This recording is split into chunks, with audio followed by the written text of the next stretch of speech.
사실 저는 이제 우리 박 부원장님께서 너무 민주당을 디스하는 얘기를 하신 것 같은데요.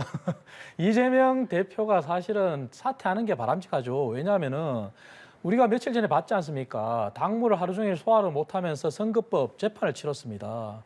근데 민주당 내부에 몇몇 안 된다, 사퇴를 하는 사람이 몇 명 안 된다 이런 표현은 너무 지나친 낙관론일 수도 있고 또 내부에 오히려 반어적인 디스일 수도 있는데 지난번 표로 봤지 않습니까? 이재명 대표의 반기를 든 표가 스스로도 내부에서 터져나온 얘기가 37표다.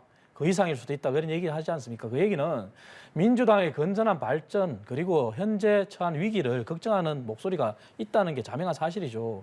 하지만 이재명 대표는 저는 사퇴할 거라고 보지 않습니다. 왜? 본인이 사퇴하지 않기 위해서 지금까지 모든 것을 일궈왔지 않습니까?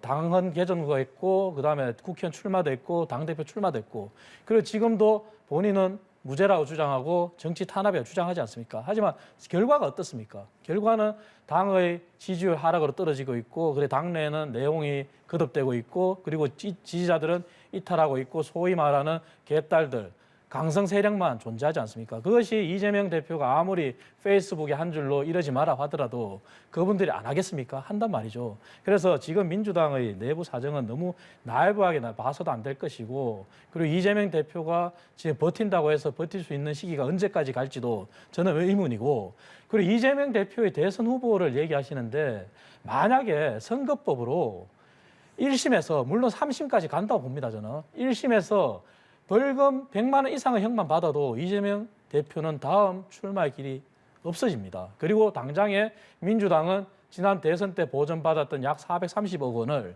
다시 반환해야 되는 시기에 와요. 그러면 과연 민주당이 정당으로서 존재할 수 있을까요? 그렇기 때문에 내부의 그런 목소리가 오히려 건전한 목소리가 더 터져 나온다고 봐야죠. 예. 그렇다면 그 맥락에서 오늘 또 이른바 비명계 모임이라고 불리는 민주당의 길 의원들이 만찬 회동하거든요. 이런 얘기들이 좀 오고 갈까요? 저는 당연히 오고 간다고 보고 앞으로 이제 이재명 대표의 선거법 재판 말고 남은 수사들이 지금 많지 않습니까? 그리고 지금 그토록 본인은 거부하려고 하더라도 또 메신저라고 할 수 있는 정성호 의원을 보내서 이화영 전 부지사의 입을 닫기 위해서 이화영 부지사가 쌍방울 대북 송금에 관해서 침묵하더라도 지금 속속들이 증거가 나오지 않습니까? 벌써 전화 통화를 하는 걸 봤다고 하는 증인들이 또 새로 나왔고 그리고 이화영 부지사가 송금을 몰랐을 리가 없다는 사실도 나왔고 그러면은 과연 이재명 대표도 당시 지사 시절에 그 일을 몰랐을까 하는 합리적 의심이 가는 거죠. 그렇기 때문에 쌍방울 대북 송금 그리고 앞으로 있을 백현동 그리고 정자동 그리고 또 다른 성남FC의 또 다른 증거들 그런 모든 것들이 나온다면은 더 이상 버틸 수 있을까요? 그렇기 때문에 이런 모든 것들이 이제는 비명계의 만찬 회동뿐만 아니라 저는 이제 앞으로 국회도 3월 1일부터 열렸는데 지금 당장 방탄국회예요. 지금도 어느 의안 하나 통과되는 게 없고 논의되는 게 없지 않습니까? 그리고 저희가 노동개혁이라고 해서 내놨지만 당장에 건전한 논의를 하자는 게 아니라 벌써부터 민주당 어떻게 합니까? 이것은 노동 탄압이라 그러고 통과 안 하겠다고 얘기하지 않습니까? 통과를 전제로 하는 게 아니라 서로 머리를 맞대고 이해를 구하고 의견을 나누는 그러한 기회조차 안 열겠다는 게 민주당이지 않습니까? 그렇기 때문에 공개적으로 이제는 더더욱 비명계의 목소리, 합리적인 목소리가 저는 국회 내에서도 터져 나올 수 있다고 봐요. 사실 민주당의 강성 세력이 지금 현재 윤석열 대통령에 대한 싸움이 아니라 민주당 내부의 민주주의의 다양성을 훼손하는 내부의 이 비명계 색출과 같은 수박이라는 표현을 쓰면서 내부의 싸움이니까 더 문제인 거죠. 그 얘기는 민주당이 그렇게 주장하는 민주주의라는 게 다양성이 기본이 돼야 되는데 그것을 말살하는 거죠. 그리고 아까 자꾸 이제 이재명 대표를 얘기하면 민주당이 항상 끄집어내는 게 단골 메뉴가 윤석열 대통령과 김건희 여사입니다. 하지만 저는 동등 비교가 될 수 없다고 생각하는 게요. 이재명 대표의 경우에는 고 김문기 본부장을 모른다고 했는 부분을 그분의 핸드폰을 보면은 전화번호가 몇 개 버전으로 저장이 돼 있어요. 그리고 어떻게 골프를 치고 함께 여행을 하고 했는데 모른다고 하냐 이거죠. 그리고 또 백현동 개발 비리에 관해서 본인은 상관없다 그러는데 본인은 국토부의 공문도 부정했어요. 국토부의 공문은 공식적인 공문입니다. 하지만 국토부가 시켜서 한 일이라 그러는데 국토부는 그런 일이 없다 그래요. 그게 차원이 다른 겁니다. 그리고 자꾸 기획수사 그러는데 진짜 기획은 대장동의 성남시의 이익을 1,800억으로 고정시키기 위해서 약 1,800억, 처음부터 시작한 용역 보고서, 그리고 내부 보고서, 사업 검토 보고서 등등과 같은 모든 보고서에 1,800억을 맞추기 위해 진행이 된 그게 오히려 기획입니다. 그런 스토리 하에 민간의 이익은 극대화시키고 공공의 이익을 축소시킨 거죠. 그런 게 기획이라고 하는 거지.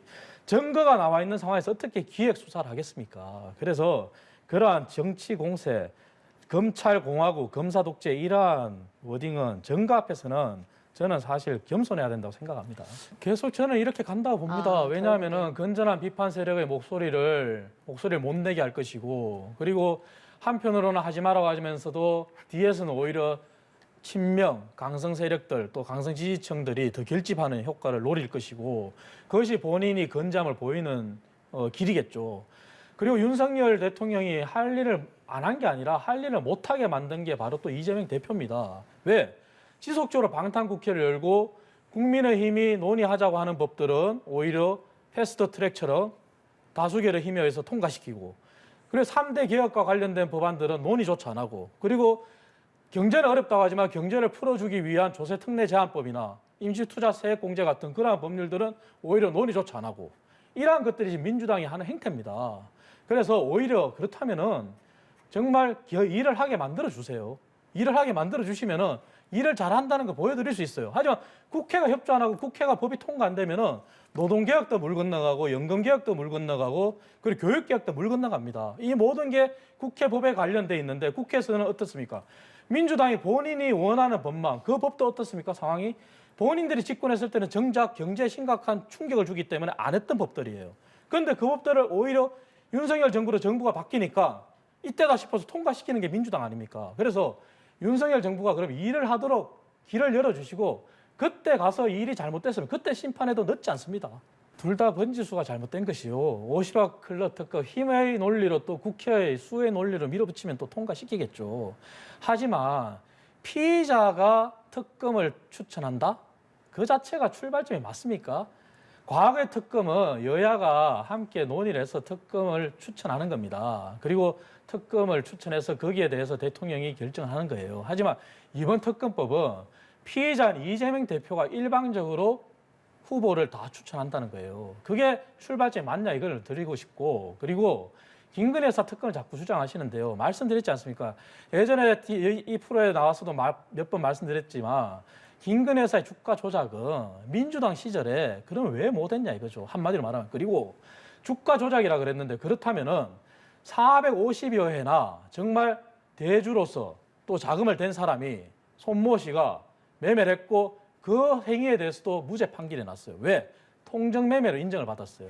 하여간 김건희 여사의 계좌는 차명으로 거래된 계좌 말고 민주당이 얘기하는 그러한 문자 메시지나 그런 게 있다고 주장하는 그조차도 얘기한다면은 주가 조작이라면 최고가에 팔아야 되는데 최고가에 팔질 않았어요. 그리고 주식 시장의 일반적인 룰은 우리 국민들 시청자분들 다 아시지만 아무리 1인 매매를 하더라도 정권사 직원이 매매 현황을 보고는 합니다. 그리고 1인 매매가 아니면은 사고 팔기 전에 미리 이 주식을 사도 될까요?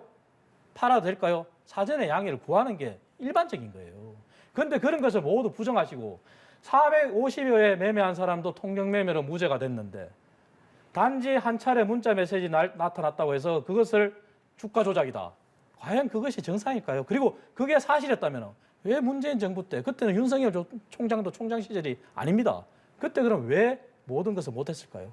봐야죠. 지금처럼 계속 피의자의 신분인, 그리고 어쨌든 재판을 받고 있는 당사자지 않습니까? 그리고 앞으로 기소가 된다면 대장동 클럽은 50억 클럽뿐만 아니라 불법 대선 자금, 불법 경선 자금 모든 게 엮여 있는 겁니다. 그럼 그 50억도 출처가 결국은 김만배지 않습니까? 김만배와 이재명 모두가 다 이재명 형제들이라 보는 그 상황에 그 당사자가 추천하는 특검, 그것이 과연 합리적이겠습니까? 그리고 김건희 여사를 자꾸 얘기하시는데 하나만 더 팩트를 말씀드리면 팩트 자체도 이제 서로 견해가 틀린데, 당초에 민주당 검사 시절에 그 시기에서도 당시에 김건희 여사를 소환할 필요가 없다, 소환할 증거를 못 찾겠다는 사실이 있었어요. 그러니까 그때와 지금은 그걸 어떻게 해야 됩니까? 그때는 맞고 지금은 틀리다. 그땐 틀리고 지금은 맞습니까? 그래서 앞뒤가 안 맞는 걸 자꾸 말씀하시니까 이렇게 이견이 나는 겁니다. 네.